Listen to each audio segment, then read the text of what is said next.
Finally, on this verse leads, though, to that phrase, with lustful intent. With lustful intent.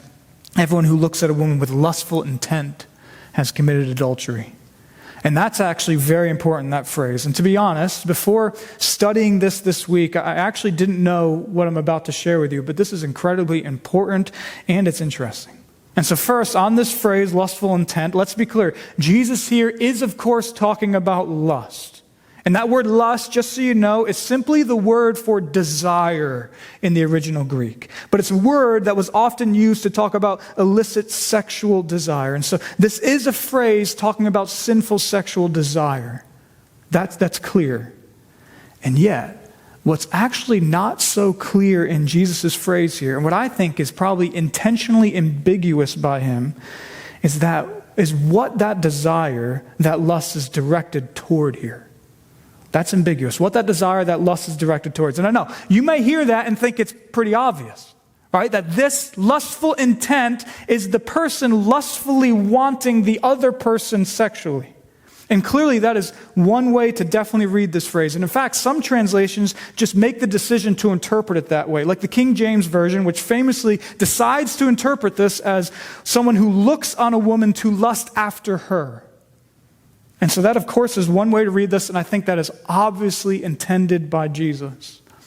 And yet, fascinatingly, in the way that Jesus actually says this phrase also could be talking about wanting the other person to lust after you. Wanting the person to lust after you. And that's why the ESV decides to leave it as just lustful intent. Because what's the intent? Are you lusting after them, or are you looking at them and you really want them to lust after you? It could be either in the original Greek.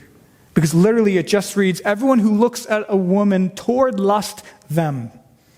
In hearing that, you can see it could mean you look after them and you lust after them, or it could mean you looking at them and you really want lust from them. You want their lust.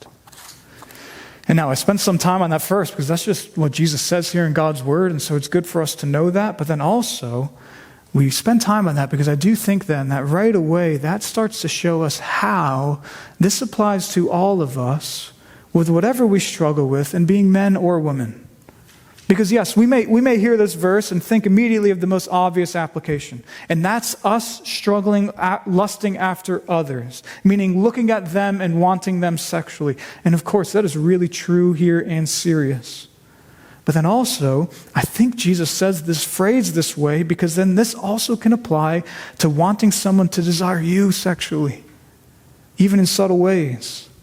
And knowing that then means that this is a broad command here from Jesus that applies to all of us in so many different ways. Because think about it, that then means that Jesus' statement here first could apply to, of course, yes, things like looking at someone in lust. Or church, what we watch on TV.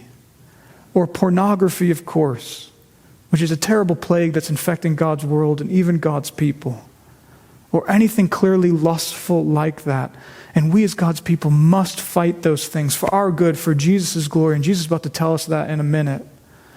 But then also second, because this phrase lustful intent also could be talking about looking at others and wanting them to desire you, it then means that Jesus' command here may apply to things like what pictures we decide to post on social media, or why we buy and wear certain clothes, or why we act certain ways toward others of the opposite gender, or even the motivation in our hearts for why we do things, even good things, like eating healthy, or working out, or wanting to look good, and more.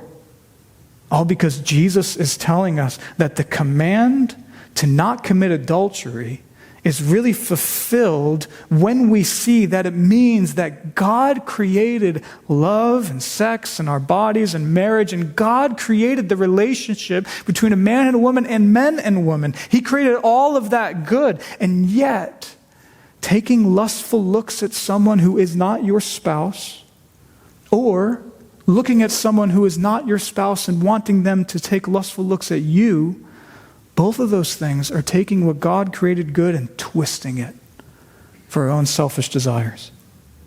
And doing that is hurtful to us, as lust can start to consume our hearts. It's hurtful to others, as we're essentially just treating others like objects, and it's not glorifying to God and the way He intended our relationships to be.